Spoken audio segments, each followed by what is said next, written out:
on amène le Seigneur chez le souverain sacrificateur, et là où il y a un semblant de procès d'abord qui est fait au niveau religieux. Et on cherche des témoins pour le condamner. Et la seule chose qu'on trouve, c'est que quelqu'un dit, celui-ci l'a dit, il peut détruire le temple en un jour et le rebâtir en 3 jours. Ok. Bon.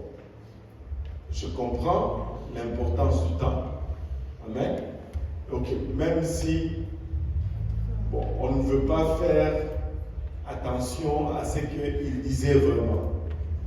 Bon, si quelqu'un vient ici, il passe devant l'église, il dit, moi je peux détruire cette église en un jour et puis le rebâtir dans 3 jours. En fait, je ne pense pas que ce soit un crime qui mérite d'être mis à mort. Au pire, tu as juste menti. Alors, mais c'est le témoignage qu'ils avaient. Waouh!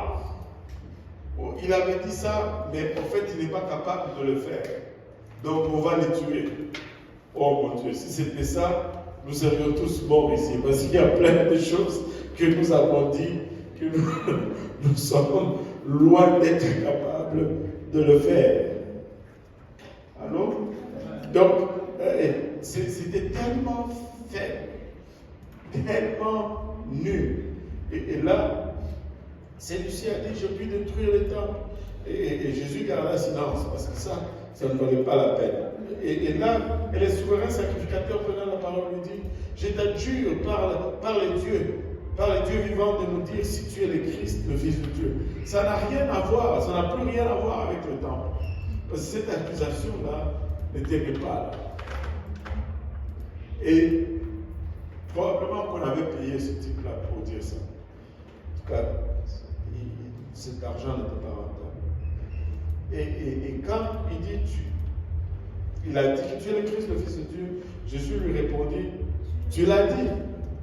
C'est pas moi qui l'a dit, c'est toi qui le dis. Souvent nous disons ça. Quelqu'un te dit quelque chose, c'est toi qui l'as dit, si toi tu l'as dit. C'est pas moi. En d'autres termes, je ne suis pas en train de me vanter moi-même. C'est toi qui confirme ce que tu es en train de dire. Et lui, en plus, il dit cela, et il était le souverain sacrificateur. C'était comme l'homme le plus important en Israël en ce temps-là. C'est lui qui faisait l'expiation des péchés du peuple. C'est lui qui était là pour intercéder pour le peuple. C'est un peu comme le pape pour l'Église catholique. Mais il dit cela. Et là, le Seigneur répond, de plus je vous le déclare, vous verrez désormais le Fils de l'homme assis à la droite de la puissance de Dieu.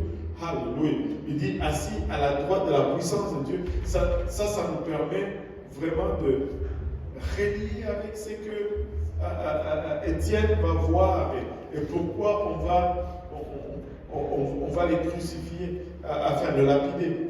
Et venant sur les nuées du ciel. Alors le souverain sacrificateur, il déchire ses vêtements, blasphème, il a blasphémé. Mais quand il fait cela, c'était prophétique. Quand il fait cela, en fait, la loi déclare que le souverain sacrificateur ne doit jamais se dévêtir devant le peuple. Et s'il fait cela, il perd son sacerdoce. Et en faisant cela, le sacerdoce a pris fin. Sa souveraineté n'était plus. C'était juste en théorie par la suite. Mais pratiquement devant Dieu, il n'était plus souverain sacrificateur et le sacerdoce est passé de Aaron à Melchisédek. Le sacerdoce est passé de Caïphe à Jésus. Jésus est devenu automatiquement le souverain sacrificateur en fonction, parce que celui qui était là s'est rendu inapte pour la fonction.